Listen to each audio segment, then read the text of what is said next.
ご理解第9節。天地金の神は終始嫌いをせぬ。信心は心を背も持ってはならぬ。心を広を持っておれ。世界を広を考えておれ。世界は我が心にあるぞ。釈迦もキリストも天地金の神様の氏子であることが分かってみれば、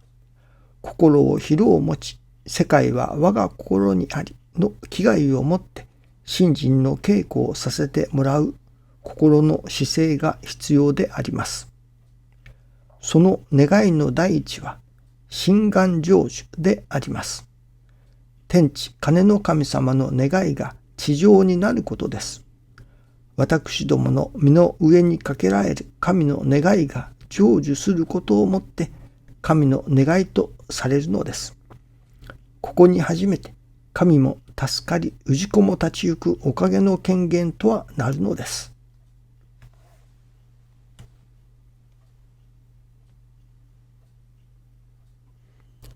神も助かり氏子も立ち行く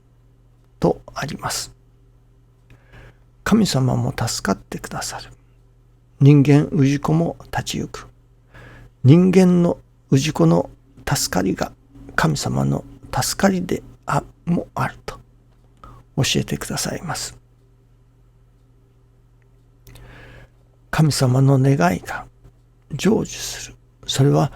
人間氏子が助かっていくということだと。今朝のお話は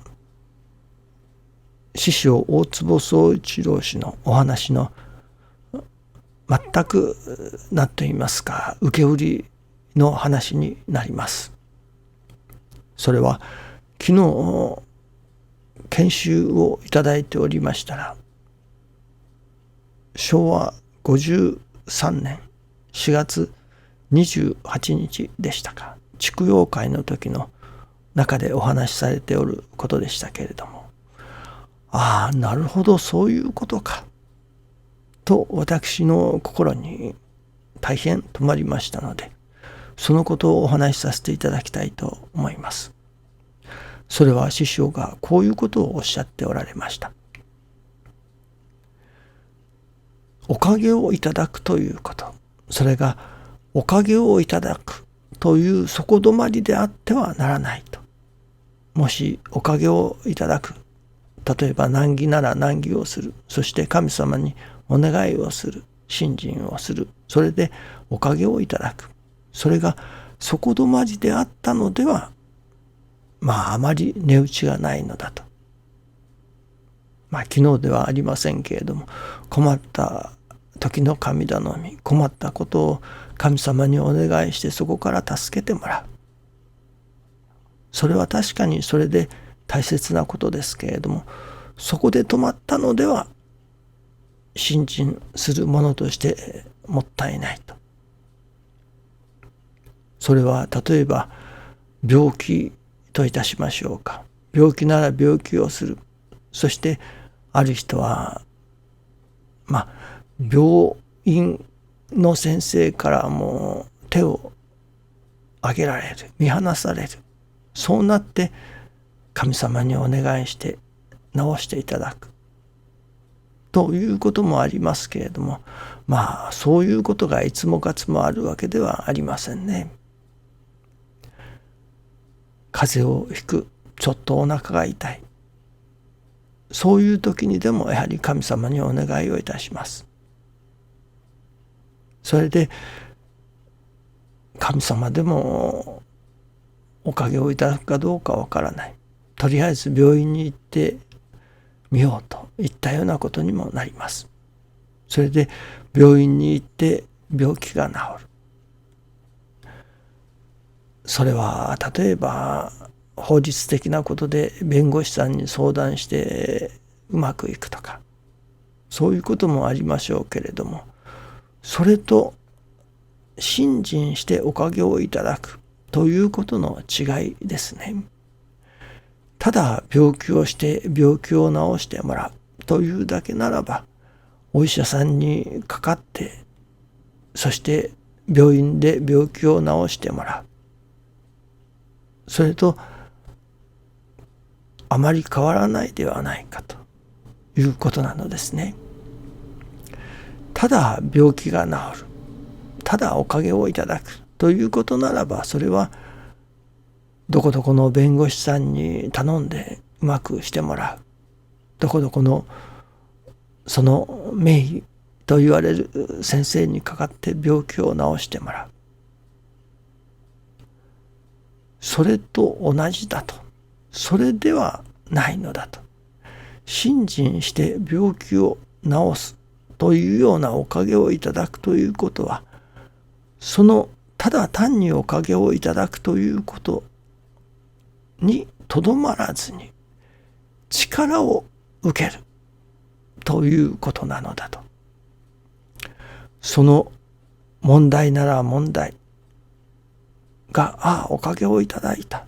というだけではなく、その病気なら病気が、おかげをいただいて治ったというだけではなく、さらにそこに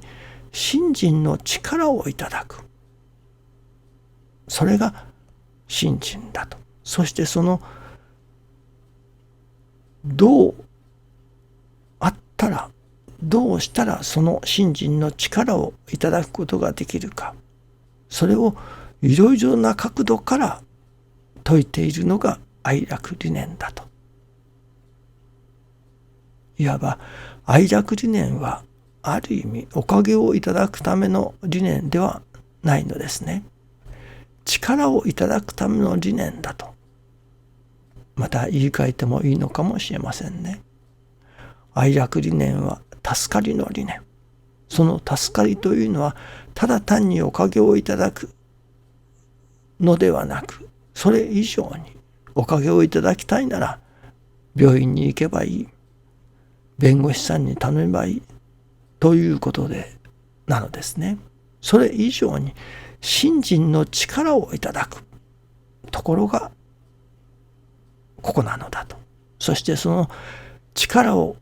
いただく手立てをあらゆる角度から説いておると師匠はおっしゃっておられるのですね。そしてさらにその力をいただいた、その力がたまりにたまってお得になるのだと。ただ一回力をいただいたからそれが得になったということではないようですね。その力がたまりにたまってお得となるとおっしゃっておられました。何か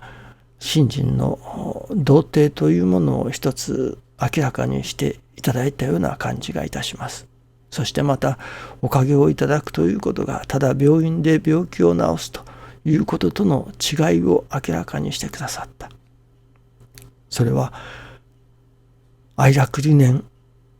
を行じることによって、ただおかげをいただくのではなく、そのおかげをいただくと同時に、そこにまた力をいただいておかげをいただく。おかげをいただいて、さらに力をそこにいただいていなければならないということですね。そしてそのいただいた力がたまりにたまってご神徳となるのだと。それがまた人様が助かっていただくための力ともなるということにもなるのでしょうね。で、明らかにその力をいただく、そのいわば教えを行じる、その問題を通して初めてその力がいただけれるということがここでわかりますね。教えを聞いただけで力がいただけれるとはおっしゃっておられません。頭で理解しただけではやっぱり力はいただけませんね。なるほど、そうすればいいのかとわかるだけです。実際に力をいただくのはやはりその自身に降りかかってきたその事柄を通して、その事柄を通して力をいただく。その力が、いただいた力がたまりにたまってお得となる。どうでもそういうおかげをいただきたいものですね。神様の願いもそこにある。氏子がそういういただいた力がたまりにたまってお得となる。そしてさらにそこから人が助かるような働きにもなってくる。そういう力をいただいてくれよというのがやっぱり神様の願いではないでしょうかね。どうぞよろしくお願いいたします。ありがとうございます。